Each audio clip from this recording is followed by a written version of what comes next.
განათლების მინისტრი გადადგა. წერს რაღაც პირადი მოტივების გამო, აი, წავიკითხოთ ალექსანდრე წულაძე დღეს პირადი გადაწყვეტილების საფუძველზე ტოვებს საქართველოს განათლების მეცნიერებისა და ახალგაზრდობის მინისტრის თანამდებობას. აი ეს არის ტრაგედია. მიშადან დაწყებული 9 წელი, დამატებული ოცნების 14 წელი. 21 განათლების მინისტრია ხალხო გამოცვლილი. 21. თუ ვცდები მაპატიე შეიძლება იყოს 20-19.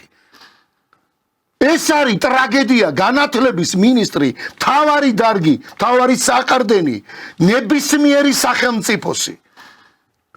ორი მთავრობა, ბოლო ორი მთავრობა, ხომ გამოვიცვალეთ, ხომ გავდივარ. არ შეიძლება და რა? ესე წავა სასწავლებლად ალბათ.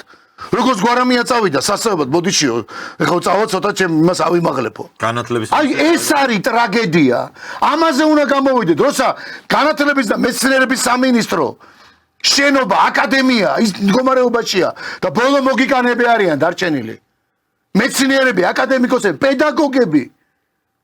და ამაზე ჩვენ რეაქცია არ გვაქვს და ოპოზიციას. რატომ არ აქვს მაპატი და სულ ფეხებზე კიდია შენი განათლების სისტემა. სულ ფეხებზე კიდია მას როგორი განათლება ეკნება ჩვენ შვილებს. როგორ საზოგადოება დაპირისპირებული ესე რო ვართ. ესეც განათლების პრობლემაა. ჩვენ შვილებს ტვინები რო გამოურეცხეს. რამდენი წელი უნდა ამას რო ეხა თავიდან ეს ხალხი ეს ახალგაზრდობა ერთმა მამაშვილის თაობა დააპირისპირეს. ჩვენ კი არა ილიამ და ნიკოლაძემ და იმათმა ვერ შეძლეს და მაშინ იყო დაპირისპირებული მამაშვილის თაობა. და როგორ და რანაირად მოახერხეს კიდევ ვერ ვხვდები. ყველაფერში არ შეიძლება ღმერთი და ღვთისმშობლის არ შეიძლება ყველაფერზე.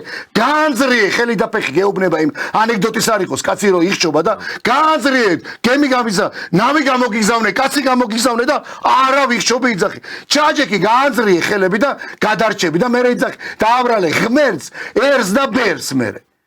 აი ეს არის ჩვენი პრობლემა. ეთანხმებით. აი ეს არის, აი ეს გუტკიოა და ეს უნდა გუტკიოდეს. რომ განათლების მინისტრი დღესაც წავიდა, ამასაც შევეგუებით წავა. უდიდესი პრობლემაა განათლების სისტემა. ეგ არის ცენტრალური პრობლემა, მე ამაში აი რაც რო გადის სულ უფრო და უფრო მეტად ვწმუნდები და რაც შენ თქვი რომ აი ამდენი მინისტრი გამოიცვალა მართლა ამ ქვეყანაში და პროგრესი არ აქვს არც ერთი მიმართულებით. განათლების სამინისტროს ფუნქცია არ არის მარტო სკოლის გარემონტება და კომპიუტერის დადგმა, ხო იმ სკოლაში. და რეფორმა.